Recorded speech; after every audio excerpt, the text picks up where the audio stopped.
This week's specials for Miles Franklin are 1 ounce 2023 silver Krugerrands only $3.10 over spot, along with backdated 10th ounce gold maples for only $29 over melt. We have new specials every single Monday, affordable prices, and one of the largest inventories of precious metals I've personally ever seen. Email me, slayer@milesfranklin.com, or call me at 330-485-6172. That is 330-485-6172. Now let's jump into the video.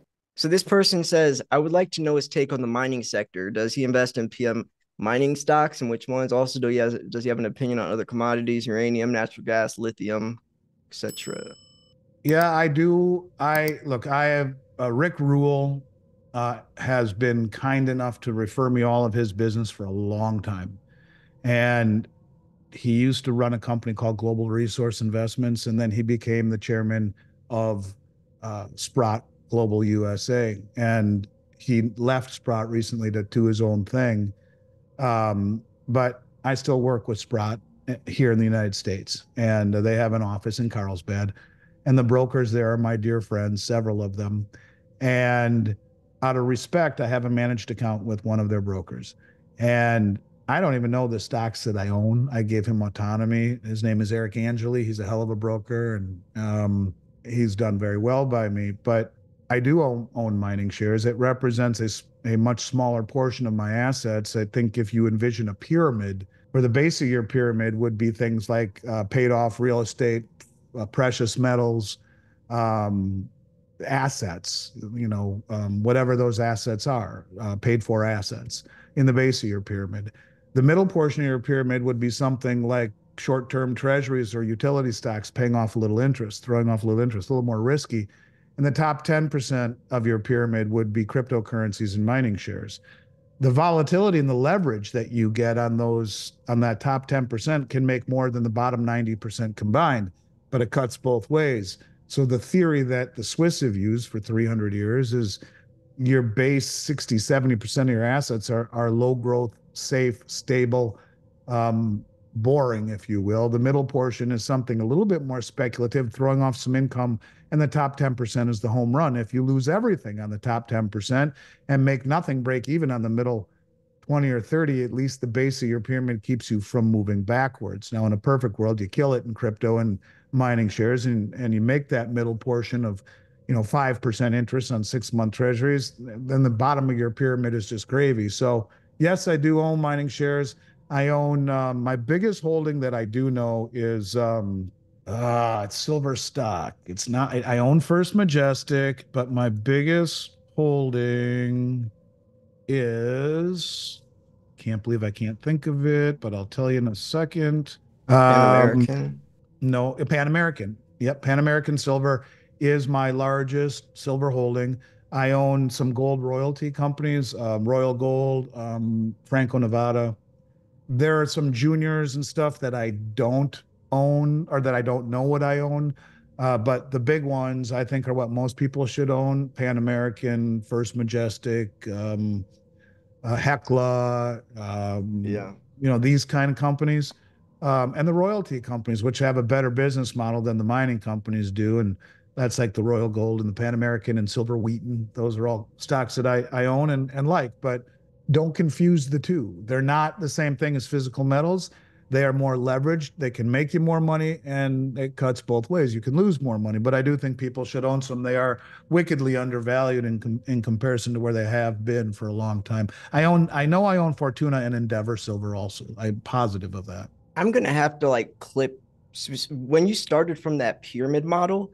That's such a good way to look at it. That's so brilliant. It's the opposite of Exeter's pyramid, where gold and silver are the pyramid's tipped over. Yeah. That is if you think about it, if you go to a bank or something, it'll be flip-flopped. Yeah, and so again, to me, most people wouldn't understand that gold and silver would belong in the bottom part of your pyramid, but they do to me, along with paid for real estate, along with any assets that you own. And if you look at wealthy people, dude, it's not their bank accounts, it's their assets. Wealthy people have lots of assets. And assets make you rich, liability. What's the old saying? Assets feed you, liabilities eat you. And so your assets are in the base of your pyramid. And then the things that are speculative move up and up and up. The more the speculation, the higher up in the pyramid they go, because that's a smaller and smaller percentage of your assets. So when you get up to the top of the pyramid, it's, 5-10% of your assets. But if look, I'll make an example. I own $9,000 of a stock at one time called Western Copper. A client of mine, God rest his soul, his name was John Tomchek. He was a geologist. He said, "How much money do you got?" I said, 9 grand. I was 20 years old. And he says, "Put it all into Western Copper. Trust me, do it." I'm like, "Okay, fine. It's in an IRA." I did. It changed its name shortly after to Western Silver. I bought it all at 4, 5, 6 cents a share. I had, thousands and thousands of shares for 9 grand, and it got changed its name to Western Silver, got bought by Glamis for like $7, and Glamis got bought by Goldcorp for around 30. And I turned 9,000 into $670,000, $9,000. Now I've done that once in 34 years. It's not like this is a common occurrence. But in mining shares, that's kind of leverage you can find if you buy some juniors and explorations. So, the majority of your assets should be in the majors and the royalty companies. If you want to throw a few grand at the miner or the miners and the explorations, yeah, you can have that type of jackpot if it hits. But that's why it should belong up in the top part of your pyramid, where if it doesn't hit and you don't make it, you're not crushed. Um, that's kind of the philosophy behind it. The more stable the asset, the more it should belong in the base of your pyramid, so you don't tip over based on speculation. Yeah, that's awesome, by the way. I think it's pretty easy. I don't know if it's just from my perspective since I do so much research, but like looking at First Majestic Silver, Keith Neumeyer, he's always getting interviewed, he's always updating how much they annually produce, or Phillips Baker, the CEO of Hecla Mining. These companies, I think Phillips Baker said they mined 16 million ounces last year, which is a record for them. And Keith Neumeyer mentioned like just above 10 million, which is actually insane to think how little. Like I like you would think 10 million ounces is a lot, but when you have an annual demand of 1.2 billion, these are the top producing silver miners in America, and they're producing like 10 to 15 Well, million that's ounces. why That's only an 300 million ounces came from silver producers. Of the 1 billion that was mined, the rest came from companies that have no business mining silver. They're mining other things. Oh, look, we found some silver. And so that's a situation where only underscores the potential of silver, because it's depleting, it's disappearing. So if it's hard for companies who mine silver to find it, that means big deposits most likely were found long ago, and there aren't those big deposits anymore. So this is one of the supply demand imbalances that the manipulation on COMEX distorts.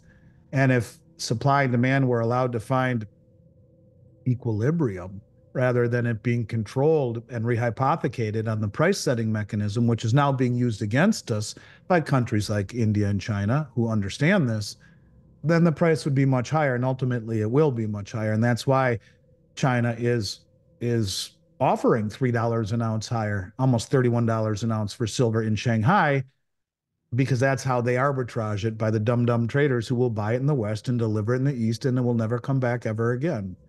And this is why they think slow and methodically, and we think, in terms of seconds, where instant gratification isn't fast enough, where people now they don't have a time horizon, and a time horizon is what it used to be about when I was in forever. Everything I've ever learned is you let the laws of compounding of time and interest work for you instead of against you. And now no one wants to do anything of that nature. They want to make it all, now.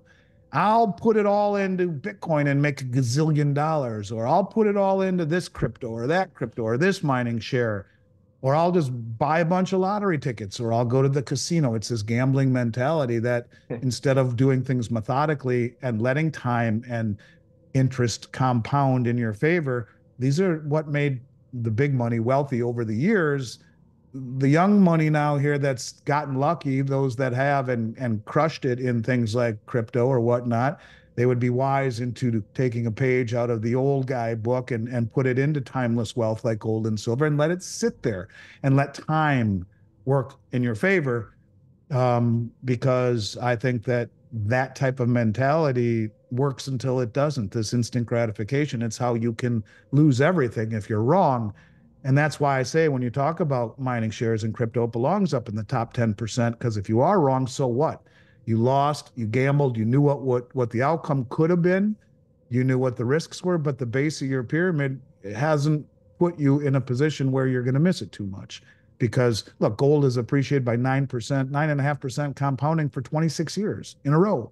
So, I mean, not always the same amount, but you average it out, it has. So it's over time, it has worked. And I think that's the lesson to be learned, and why allocations are very important. The really speculative things that can make you a lot of money, you can also lose it just as fast.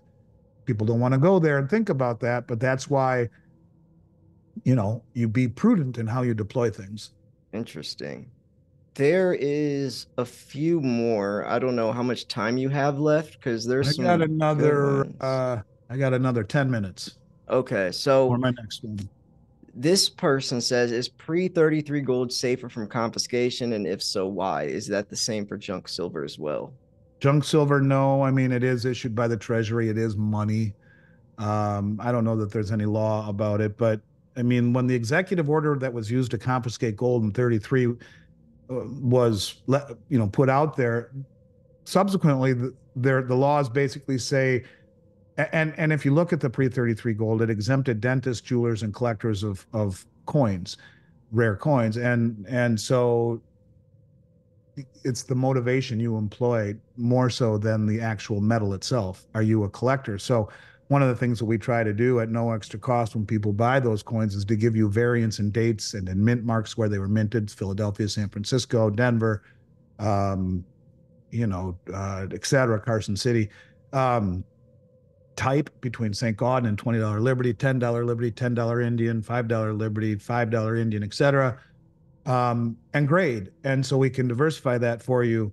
Um, so it does say that coins minted prior to 1933 would be considered collectible, but it is the motivation of the collector. Are you a collector, or are you hoarding all one date or whatever? So, I mean, it's impossible. Desperate governments do desperate things, but a lot of people think that it will give you exemption, and they have always offered better upside potential. They're massively undervalued right now. So I would, for me, I like them because they're a piece of Americana. They're very cool to hold a coin that was used as money 100 plus years ago. And you can, what starts out as an investment can very quickly turn into a hobby. You can become a collector, and we can help you do that without spending really that much more money. We just are very cognizant of diversity, different dates, different mint marks, different types, and build a portfolio that very quickly turns into a collection of pre-33 gold coins that, according to the laws, are exempt. You could argue Morgan silver dollars might fit that bill too, but there really isn't any silver legislation that I know of that talks about that. So I like the pre-33s if the price is commensurate with gold bullion coins, just because they're 100 plus years old. They're part of Americana. They're really cool. And for the majority of my career, they were way more expensive than gold eagles, and now they're right there, at least in the majority of the lower uncirculated grades. Yeah, I really want some pre 33 gold. I don't have any. We're So gonna have this to do something person, about that. Now I know what to get you for your birthday. yeah. So this person, this is a myth. I really want to bring this up because this person goes, if businesses have to report large purchases, I think it's 600 and above, they say in quotation, then does the government know what and how much metals I We have? don't Is there, report any yeah, purchase. We have no I obligation to report any purchase unless exactly it was paid with in green cash. cash or money orders, Yep, or cashier's check, which are money instruments in excess of $10,000. If you send a yep, wire or a check or an e-check, you can buy all the hell you want. You can buy 100 yeah. million and there's no reporting. So we have Here, no reporting requirements. The banks might report when you take out more than that, but look, there's nothing illegal about it. And you buy this right. stuff and bury it in a hole in your backyard. Maybe you forgot where you buried it. I don't know. Point of it is that in a world of decreasing privacy, there are very few things that will give you that type of anonymity the way gold and silver will.